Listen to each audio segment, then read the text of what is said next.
प्रयागराज जिले के रहने वाले 80 वर्षीय अधिवक्ता रमन पांडे 138 से बलरामपुर हाउस के निवासी हैं। प्रार्थी के पिता त्रिलोचन प्रसाद पांडे सन 1976 से भवन संख्या 84/63 के मालिक थे। आरोप है कि उनकी मौत के बाद ओमकार शुक्ला की बेटी भावना शुक्ला पत्नी संजय शुक्ला और सुष्मिता त्रिपाठी पत्नी स्वर्गीय प्रेम कुमार त्रिपाठी ने फर्जी वसीयत के आधार पर दिनांक 9 अगस्त 2007 को गोपनीय तरीके से अपने नाम करवा लिया। इसके साथ ही 9 अगस्त 2010 को इसी भवन संख्या 84/63 को नगर निगम में भी अपने नाम करा लिया। अधिवक्ता रमन पांडे के अनुसार इस जमीन पर मंदिर, मंडप और तिरंगा झंडा लगा था, जिसको तोड़ा और हटाया गया और आज कब्जाधारी कब्जा करके असलहे के साथ गेट पर गार्ड को बैठा दिया है। पीड़ित रमन पांडे उच्च न्यायालय के अधिवक्ता होकर भी प्रार्थना पत्र लेकर जगह जगह अधिकारियों के पास गुहार लगा रहे हैं। वहीं आज जिलाधिकारी ने एक संयुक्त टीम का गठन किया है, जिसमें उप जिलाधिकारी सदर, नगर निगम आयुक्त प्रयागराज और डीसीपी प्रयागराज को जांच का आदेश दिया है। सारी जमीन वहां से लेके और यहाँ तक हमारी जो सार्वजनिक खातेदारों की 2 भाइयों और 3 बहनों की जमीन है, वहां से लेके यहाँ तक। और ये जो आधी जमीन जो थी 63 ये उधर है और 63 ये ऑफिस जमीन आप सब लीजिए। यहाँ मंदिर था, मंडप था और सारी चीजें होती थी, धार्मिक क्रियाएं होती थी हमारी जो है। लेकिन अभी जो है कुछ दिन पहले 2 जुलाई को 1 जुलाई से 2 जुलाई को इस गुलाटी ने जो है वहाँ एक फर्जी रजिस्ट्री कराया एक पार्टी से जो मर गई है। कमला देवी मर गई है, एक पार्टनर मर गई है, उस मरे व्यक्ति इसने रजिस्ट्री करवाया 63 का और कब्जा किया हमारा 63 का। और मंदिर, मंडप और ये सब झंडा तक, तिरंगा तक बुलडोज कर दिया। मेरे पास सब जो है उसका प्रमाण है, वहाँ ले आओ भैया, दिखा दो इन लोगों को। सारे प्रणाम का झंडा फहराया गया, झंडा तक भारतीय जो है हमारा कब्जा था सब। श्री रमन पांडे JSCC का फैसला है, हमारे पास जो है तो खसरे की नकल है, सारी चीज है, सारी चीजें मेरे पास है।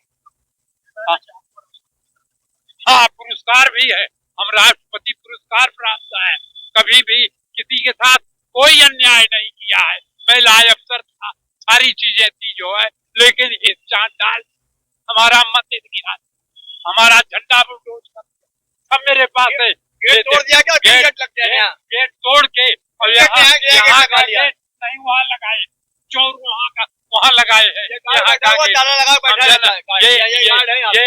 ये इतना बड़ा गुंडा है, सबका लग रहा है, ऐसा कर रहा है, ये हमारे साथ इतना बड़ा अन्याय कर रहा है। आप किसी से CID से CBI से पता लगा लीजिए कि ये धार्मिक स्थान है, ये मंदिर है, मंडप है, सारी चीजें यहाँ धार्मिक कार्य हो रहा था।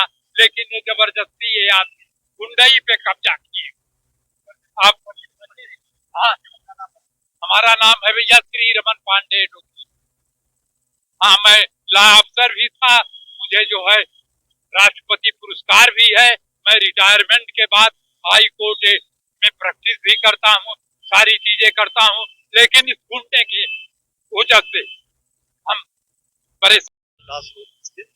भवन संख्या 83/63 और भवन संख्या 84/63 यह संयुक्त प्रॉपर्टी जो है वह इन रामचरण पांडे और त्रिलोचन प्रसाद पांडे के नाम पर, जिसमें फर्जी वसीयत के आधार पर ओंकार नाथ त्रिपाठी की पुत्री ने भवन संख्या 83/63 पर अपना नामांतरण जो है वो नगर निगम में कराया, जिसके बाबत लघुवाद न्यायाधीश के यहाँ अपील संख्या 28/2010 पेंडिंग है।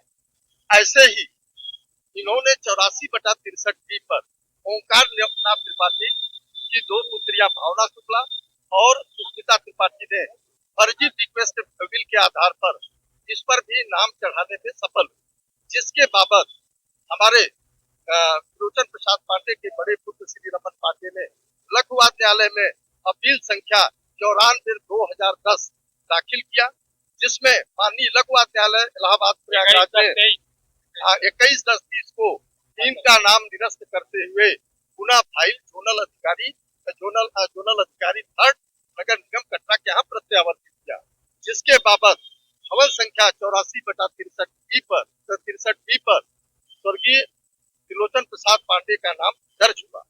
इस तथ्य के आलोक में ही इसी बीच भवन संख्या 83/63 में जो खाली जमीन थी वह भवन संख्या 84/63 के रकबे को दर्शित करते हुए वंश गुलाटी पुत्र सतपाल गुलाटी ने अवैध और फर्जी बैनामा किया। उनका बैनामा प्रारंभतः शून्य है और नामांतरण अभी उनका नामांतरण भी नहीं हुआ और ना ही नगर निगम में इनकी वरासत हुई। और इसके बाद इन्होंने इस भवन संख्या 84/63 के अंदर बने रामकृष्ण मंडपम मंदिर और भगवान श्री कृष्ण की मूर्ति और उस पर लगे भारत के तिरंगे झंडे को जमी दोज करते हुए सारी संपत्ति को लूटकारित करते हुए यहाँ से गायब कर दिया। और लूट करने के बाद इन्होंने बाउंड्री बनाकर यहाँ पर बाउंसरों को बैठाते हैं और भवन संख्या 84/63 के अस्तित्व को इन्होंने खत्म कर दिया। इसीलिए आज हमारे संपूर्ण अधिवक्ता समाज इस न्याय के लिए यहाँ पर उपस्थित होकर इनको न्याय दिलाने के लिए अपनी अहम उपस्थिति दर्ज किया, जिसमें माननीय उप जिलाधिकारी प्रयागराज ने एक संयुक्त टीम का गठन किया। उस गठन में उप जिलाधिकारी सदर प्रयागराज, नगर आयुक्त प्रयागराज और डीसीपी यानी पुलिस उपायुक्त प्रयागराज की एक संयुक्त टीम गठित करके भवन संख्या 83/63 और भवन संख्या 84/63 के सीमांकन की कार्रवाई के लिए आज यहाँ उपस्थित हुए, किंतु वंश गुलाटी तथा उनके अन्य षड्यंत्रकारी जो दलाल यहाँ पर हैं उनको नोटिस नहीं गई और इसके कारण यह कार्रवाई अग्रिम तिथि के लिए जो है स्थगित की गई और पुनः शनिवार को यह सीमांकन की कार्रवाई का सुनिश्चित किया गया। मैं Vinod Mishra, advocate high court Allahabad.